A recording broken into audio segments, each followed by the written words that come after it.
All right, everybody, Nightmare here. I am going to do a quick video on tips and tricks for picking the ASSA Twin 6K side pins. I've seen a lot of videos out there about how to pick spools and gins, but not a lot of information on how to go about tackling side pins if this is your first lock where you encounter them. So here next to me, I have this is the ASSA Twin 6K. This is the one that has gins in it. Right now we do not have any of the pins in here. You can see they're over here. And then down here we have our Twin exclusive, which is essentially the new version of the Twin 6K. And this one has barrels. So if you don't know, ASSA switched from gins to barrels in the locks that they make. I think these were patented like back in 1980 or something like that. They're the older style, but still very pick resistant. And that's why it's a black belt lock. This one's also a black belt lock, and in my opinion, a little bit harder to pick, but not too bad. Maybe just more time consuming. So now let's get into what is a side pin. So this little guy is what the side pins look like in these locks. And in these locks, they're both set up the exact same. They have 6 pins in the main stack. If I can pick this up here. And then they have 5 side pins. So the only difference between the two 6K variants is that these will either be gins or barrels. But other than that, it's going to be the same layout. So how do these side pins work? Well, first of all, there's 5 of them. They are set in the side of the lock. So they're going to be down here on the bottom left, if you're looking at the lock straight on. And then you have your main pins up top, obviously. And how these work is, like most pins, you have to get them to a certain height. But instead of getting them to the shear line, like these guys you have to set to a certain height to correspond with this sidebar. So you can see here we have these cuts. Get you a close-up of that.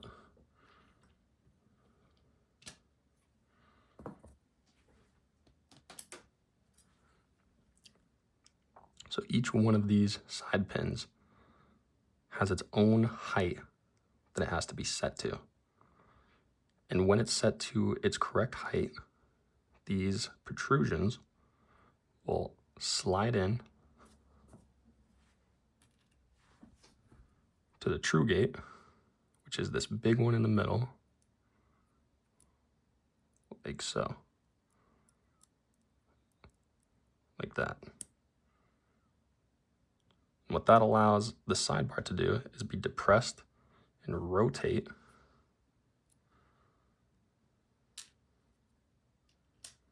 through this gap here. So you can see when the sidebar is not depressed, it's locked into this groove. And when all the side pins are set, the springs will depress and you can turn through this, opening the lock.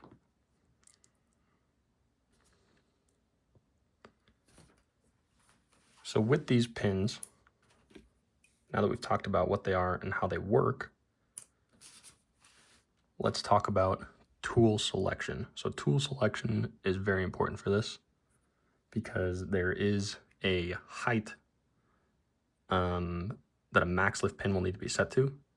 So you can pretty much get away with using a flag like this. This is the Lock Noob flat flag from Multi-Pick.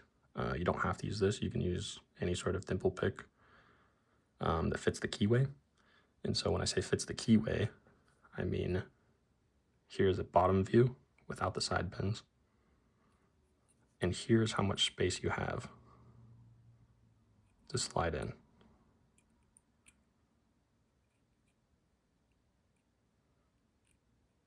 So you can see, you can use something, you know, like a medium hook. You know, you can slide in and rotate, lift your side pins, but then there's a point where you can't dip under anymore. On this last one, I don't have the clearance to dip under. If I rotate the pick up to get in like this, I'll be hitting where the side pin would be. So now let's check out this cutaway that I have made. So this is something I just made in AutoFusion and 3D printed. And this will give us a look at the side pins. Zoom in. Maybe zoom in even more. There we go. So when we take our pick and we slide it in under these, we're going to try to lift it to the correct height. And you can see that how these pins start, the true gate is below this window. And the bottom of this window would be where a low lift or minimum cut would be. And then the top of this window is where a max cut would be. So we only need to lift to here, minimum, or maximum to here. Let me show you what that looks like on the sidebar. I think we've got a sidebar with a min and max cut. So here's a sidebar with a max cut. You can see that one at the way top. And like I said, it only can go in this window. So there's only a range of about, I think it's like 2.5 millimeters, 2.3-ish millimeters of space where these pins can be set. And it's a max of like, I want to say like almost 3 millimeters that these will move up, because like I said, the true gate is below this. And so let's look at what it looks like when the key is inserted. You can see the key, you can see all the cuts for the sidebar at the bottom section here. And we slide the key in. I'm not gonna go all the way in.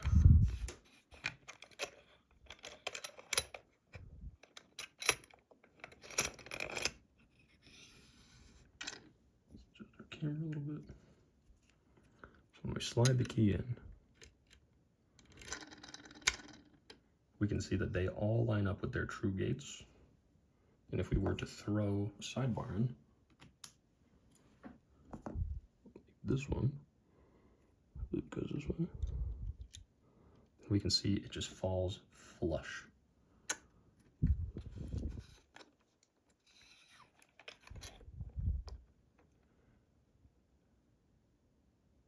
And that's how it's able to rotate through the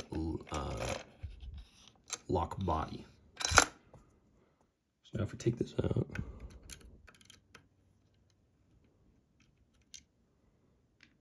let's check our tool selection and see if this pick can hit our max lifts. So this is the tool that I use. So we'll slide in chamber 1, and we only get to about there before I ever reached this point, and then I start to, get off the pin. So for a pick like this will not reach a max lift unless I then use it like a normal pick where I angle it down. We'll just feel through the chambers. So now we're on 2. You can see we're kind of touching 3. Or sorry, we're touching 1. It's 3, 4,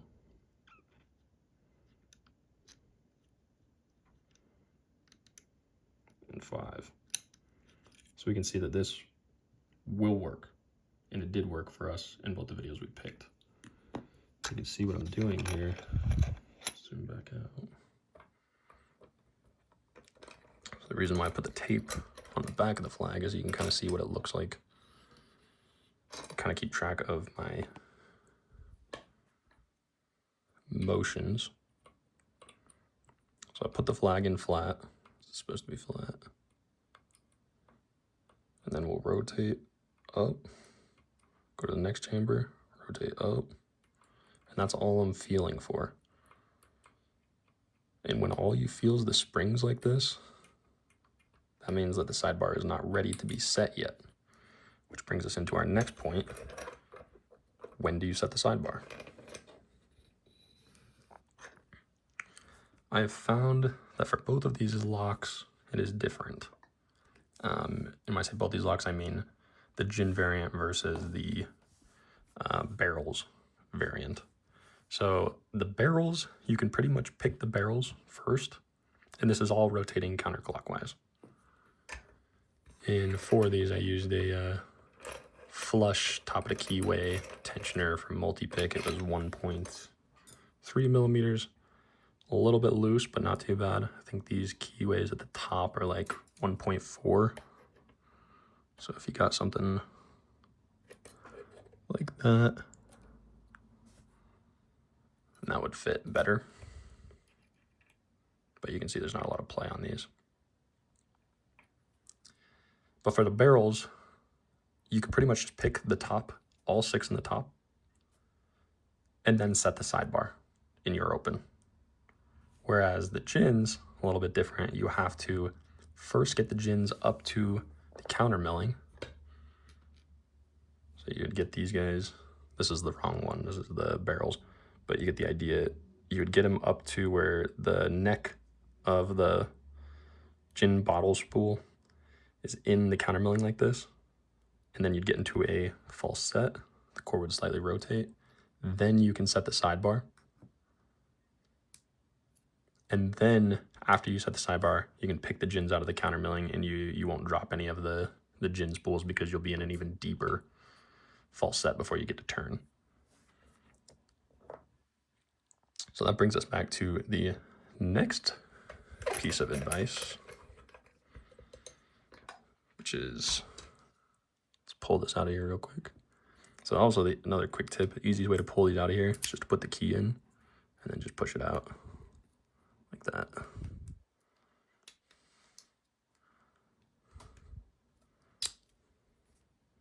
There you go. Let's get our sidebar in here.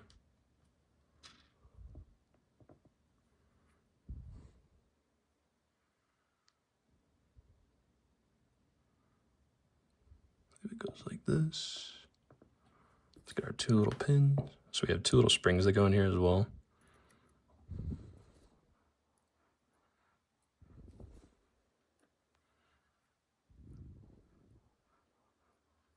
You can see our 2 little springs are in there now. Now we'll drop in our sidebar.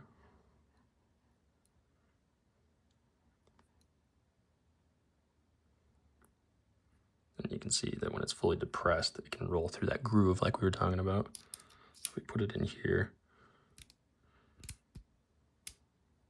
you can hear it spring. You can see it right there. And when we start to rotate, you can see the sidebar retract because the springs are depressing, and they're able to depress because all of the sidebars or side pins are in their true gate, and we can roll through that. So with this, there's a lot of play. You can see how much the core can turn.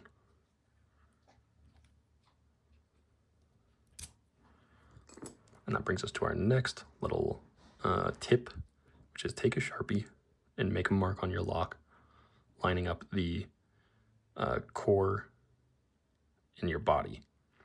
And the reason why we do this, let me show you. Let's get our vise set back up. I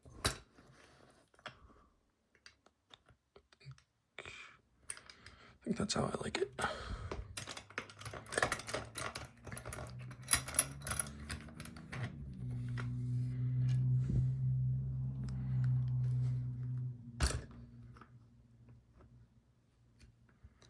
Okay. So when we look at this from the front, there's going to be a certain amount of play, right? So if our gins are set completely and there's no key in the lock, you can see that we actually get a little bit of movement out of this. So with no top pins, aka top pins are set, here's how much flex or rotation we're going to get in the core. It's a very little amount, but it is something. Let me redraw this.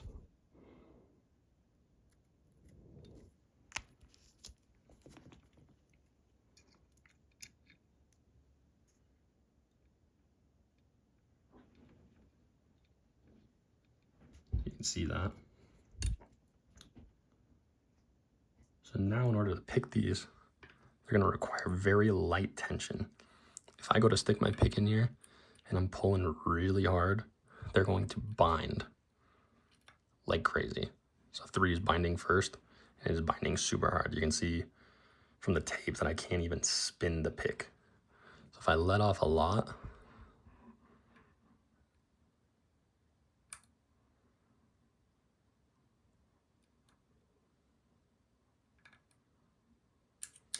oops.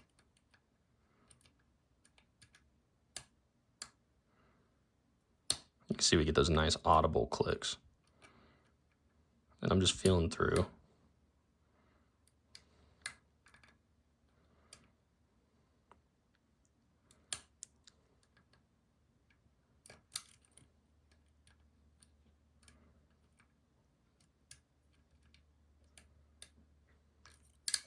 And you can hear those clicks as they drop back down. So now let's try to open this up. And I'll kind of tell you what I'm feeling for. So first I'm feeling for what's binding. Oops. Which is 3. You can see we got 3 nice clicks out of 3. We go back to check it, and there's just a little bit of play on it. I'm pretty sure 3 set. Nice click out of 2. 2 feels set. You can see just a tiny little bit of play as this piece of tape mimics my pick movement.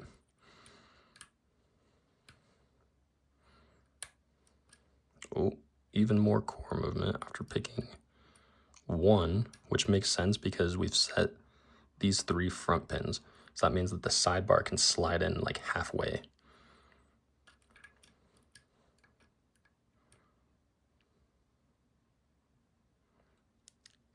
Four is binding really hard. We're gonna have to drop some pins to set it.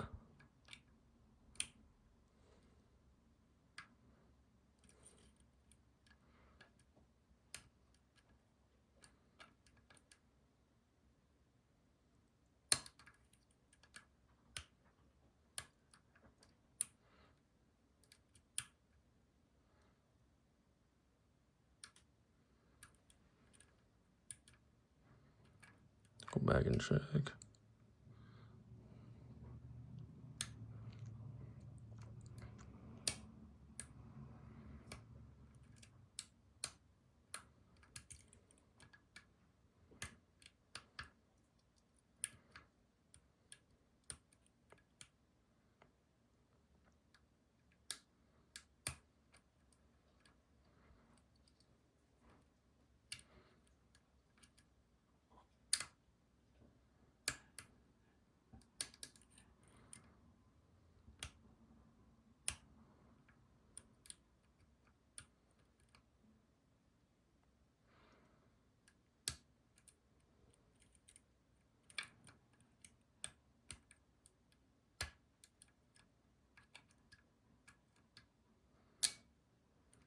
Oops. Okay, so we dropped all of them. So I think what we're gonna do is we're gonna go back and set 3. And right here, the key is just to tension super light, because a lot of these pins want to bind at the same time.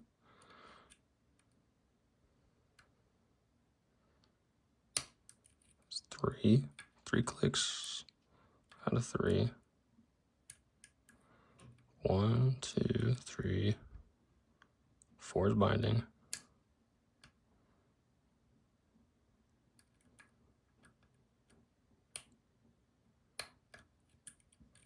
Two clicks out of 5. Click out of 2. And we're open. So now I want to show you guys progressive pinning. because watching me pick this when I've picked it 100 times doesn't really mean much. We can see based on the key here, we had a high lift on 3. Let me set this down real quick. We had a high lift on 3, which we got 3 clicks out of. And this is the highest that it gets, so you'll never have more than 3 clicks until you're overset. And we can go back in the cutaway and demonstrate that, what I'm talking about. Then we had 1 click on 2, another 3 clicks on pin 1, even though it's not the same height as pin 3. And then these on the back were both 2 clicks.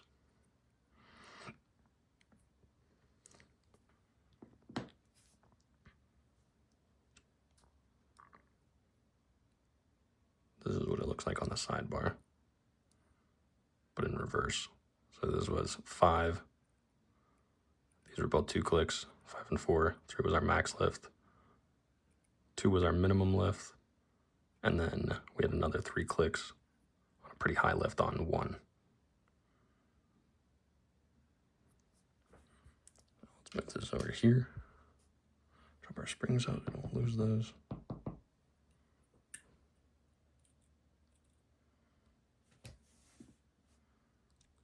Let's go back to our cutaway demo.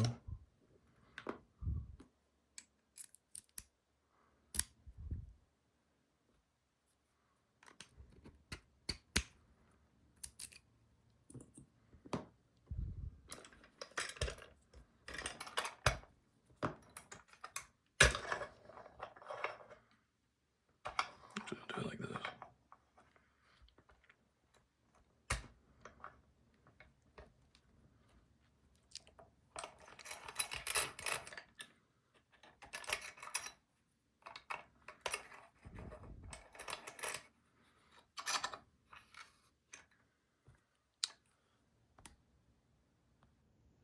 Zoom in again and show you what I'm talking about when I say you'll never get more than 3 clicks until you're overset. So you can see how we start basically on one of the false gates on the top of the pin. So if I grab our tweezers, pick one of these other side pins, we are basically starting the lock right here, right on this guy, on this ledge. So when we move, we're gonna go 1 click, 2 click, 3 click, right? So if we start like this and we have a high lift up here, we're going to click in 1, 2, and then 3, and we're set. If we get 4 clicks, boom, we're overset. 5 clicks, way overset. So that's what I mean when you'll never get more than 3 clicks in a consecutive set. I mean, obviously you'll drop the pin sometimes and then have to re-click it up. So, you know, cumulatively you can get like 10 clicks out of a pin. You saw how long it took me to pick that sidebar. But in one go from the bottom, you should never get more than 1, 2, 3 clicks until you're in a true gate or overset. So let's put this back. Now let's talk about progressive pinning. Progressive pinning is something that you should do to practice the lock, but you should do it in a very certain way. And that way is doing it evenly. So if we progressive pin this, I recommend starting with just 1 pin. Wait, you stuck in there? So I recommend starting with just 1 pin, and we're gonna start with pin 3. We're gonna start in the middle. So let's take out these.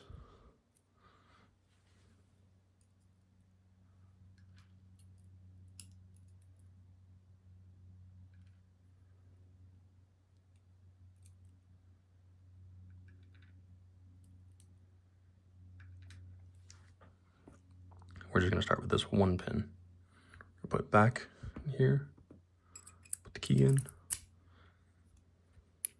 guy in here, like that.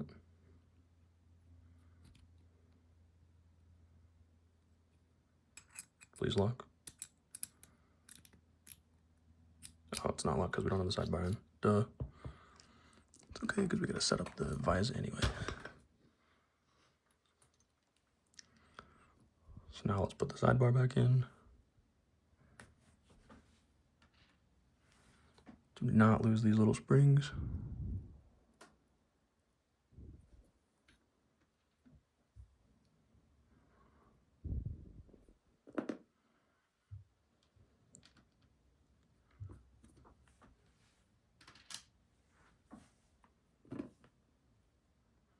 And you can see our max lift is that one in the middle top. So it's gonna go like this.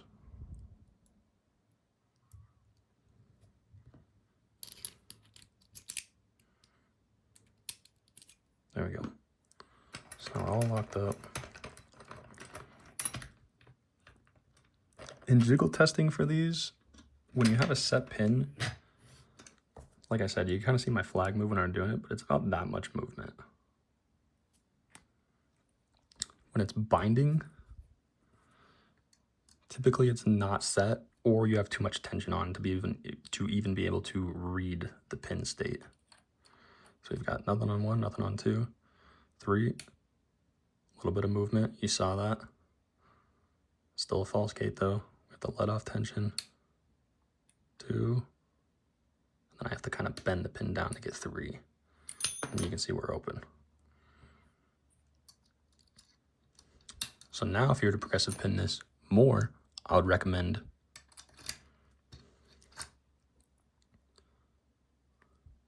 putting in pins 2 and 4. So you have it even. You want the sidebar to depress kind of evenly, because you saw how much core movement we got when we set the first 3 pins, just because the sidebar is angled like this. I guess angled like this. And you get a lot of core movement when half the pins are set. So you want to be sure that what you're feeling when you see core movement isn't like, oh, I'm set on the sidebar, I'm good to go. You know, you could have literally just set 3 pins and still have 2 more to set, even though you just got a crazy amount of core movement. So that's another thing to keep in mind.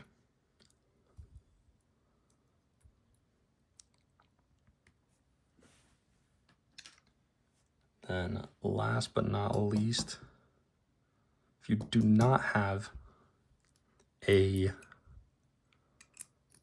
dimple pick and you just have pin tumbler tools, you can pretty much get away with a short hook in this keyway. Demonstrate. Go back to our other setup one more time.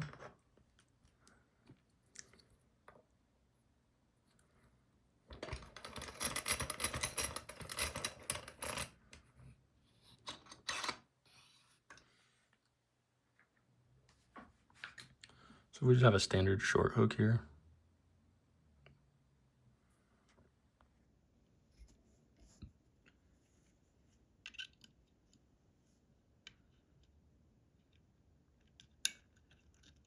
You know, you might not get the height, and you might need to kind of hybrid pick using your medium hook and short hook, but you can pretty much get a max lift with this if you have it all the way this way and you're leveraging up like that. Especially if you have some of the pins already set to their correct heights, you can kind of fit your pick like this all the way down and use it kind of like a normal hook like this. So that is definitely another option. Obviously, I really enjoy this flat flag, even though I still do have to kind of use it like a pin tumbler pick to get those really high lifts, like on 3. But it works really well, and it clears the keyway really nicely on the bottom, like we talked about earlier. And this is a flat hook, so you can see this one also clears all the way down. You can get up, and you've got enough to where you can fully put the pick like this without, obstructing anything.